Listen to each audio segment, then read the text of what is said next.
What's up, everybody? I hope you're doing well. Today we're going to do more of a story time style video where I'm just going to share my own journey finding my own private practice specialty. I have so many videos about finding your niche, finding your specialty, the importance of that, how it's a great marketing tool, yada, yada, yada. It might be nice to hear my own meandering, winding journey into my own niche, which I'm sure will change again as time passes as well.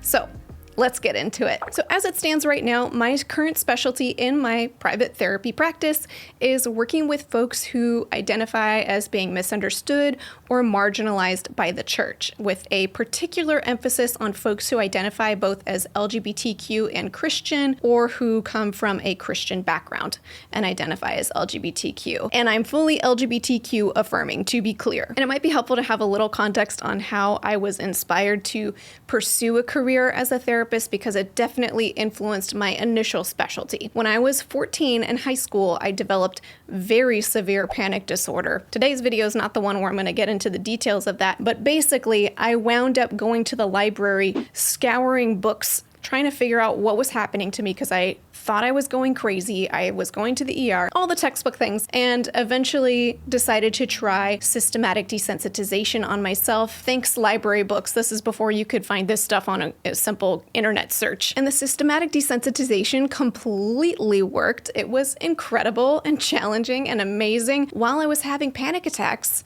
I really felt like I was completely losing my mind or that I was gonna die. Like, I really felt that way. If you've ever had panic attacks, you know. So then to just be suddenly released from it, from applying these techniques that are hard but simple, it just blew my mind. So I was all in, I was hooked, I was gonna become a therapist. Now, all of that said, I really thought that anxiety was going to be my thing forever and ever, because I, so connected with it in my own story. I saw how effective that particular treatment was for me, and I was hooked. Now, fast forward about 10 years to when I graduated grad school, and I was still on the anxiety specialty train.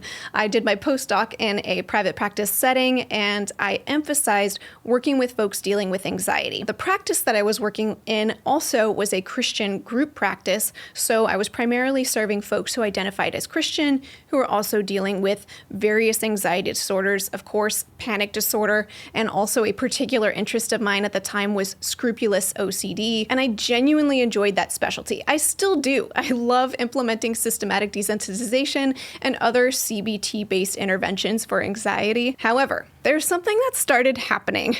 At that time, I also started having folks who, yes, were coming to see me for anxiety, but as we pulled at that thread, we came to realize that there was much more to their story, as is often the case for all of us, regardless of what our presenting issue might be. And a lot of folks who were church leaders, church clergy, or just church goers were coming out to me. And as we dug into it, realized there's a whole story here that's feeding your anxiety. Systematic desensitization is only going to take you so far if you have all this repressed stuff going on around your gender or sexuality. And it didn't just start in those moments for me. There's been this phenomenon that's followed me, and I'm still not sure why this is the case. If anyone has any ideas, feel free to chime in, because this is just an interesting thing that's happened in my life. But rewinding back again for more context, I grew up in a very conservative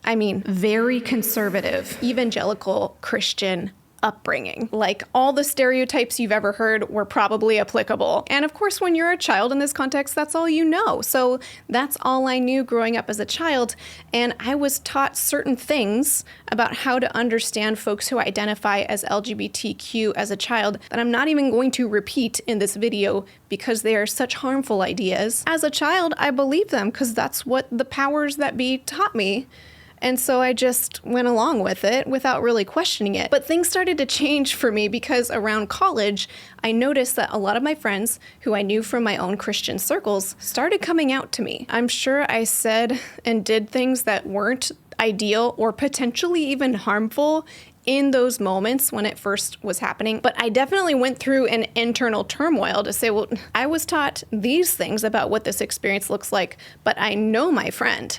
and they're having a very different story play out. So how do I make sense of this? There was something about that experience of having folks come out to me repeatedly in college, in grad school, and then now again in my therapy practice. This thing just like kept knocking at my door, and I internally felt this intrinsic organic pull to say, like, I need to figure this out. And so that's took me down a huge deep dive. And once you pull at that thread, the whole thing starts to unravel and the house falls down. So we'll just skip through some big steps in the story. But essentially what happened is I started to develop this huge heart and passion for folks who were closeted in the church. But meanwhile, even though I was internally really leaning into exploring this topic and wanting to see if there was a way to support folks who lived at this intersection of Christian and LGBTQ, I wasn't changing anything outwardly to the world about what sort of work that I did. I knew, and I mean I knew, that if I changed my marketing materials, my website, things of that nature to say that I work with folks who identify as LGBTQ, and definitely that I had moved to be fully LGBTQ affirming, that I would lose a ton of my referral sources. Church clergy were referring folks to me, and if those church clergy knew what sort of specialty I had and what my beliefs were around folks who fit within that specialty, they would not refer people to me, for sure. But after going about it this way for a couple years, or maybe it was even a few years, I started to have this buildup of like cognitive dissonance, realizing like, how can I feel so passionate about helping folks embrace who they are and come out to others around them if that's something that they so choose, and try to help them feel supported in doing that, despite how terrifying and how potentially life-changing that's going to be for them, when I'm not even willing, as a like straight cis married woman, I'm not even willing to put on my website that I'm LGBTQ affirming for fear that I might lose referral sources. Now, with my current lens looking back at that, I can have a little bit of a voice that goes like, how dare I?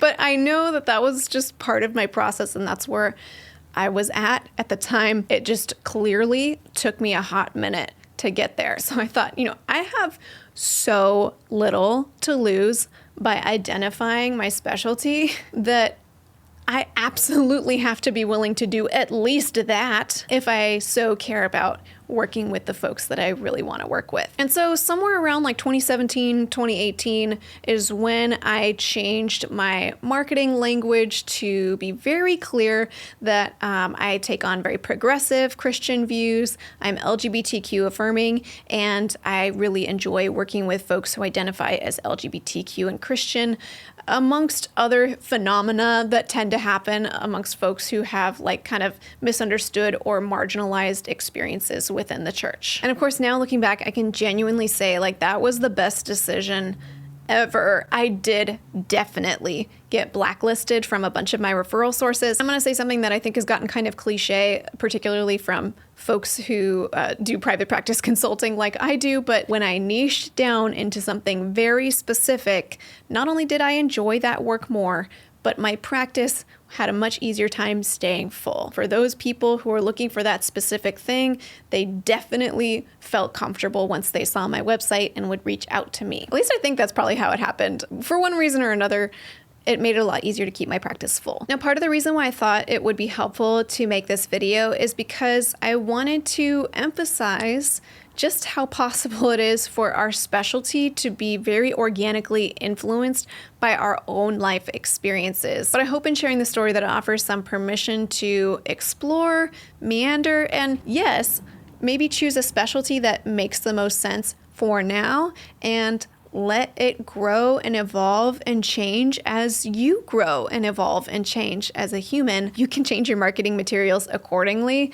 and the internet and the world will catch up with you eventually. So I think that just about sums up how I found my private practice specialty. I'm sure it'll change again someday, and I'm excited to see what unfolds in my practice. So I hope you can have the same joy and excitement in discovering your specialty, even as it morphs and changes with you. And before we close, I'd like to thank TherapyNotes.com for sponsoring this video. TherapyNotes helps with scheduling, notes, and billing. They have a HIPAA-secure telehealth platform and so much more. If you'd like to check out TherapyNotes, you can get 2 months to try it for free with no commitment just by clicking the link in the description of this video. And in case you missed it, yes, my Black Friday deal is still running. You can get all of my courses for a sweet price, plus a bonus. All the details are linked below. Well, I hope you found this video helpful, especially if you're in that place of going, I don't know what my specialty is, or my specialty seems like it's changing. I see you. I hope you feel encouraged.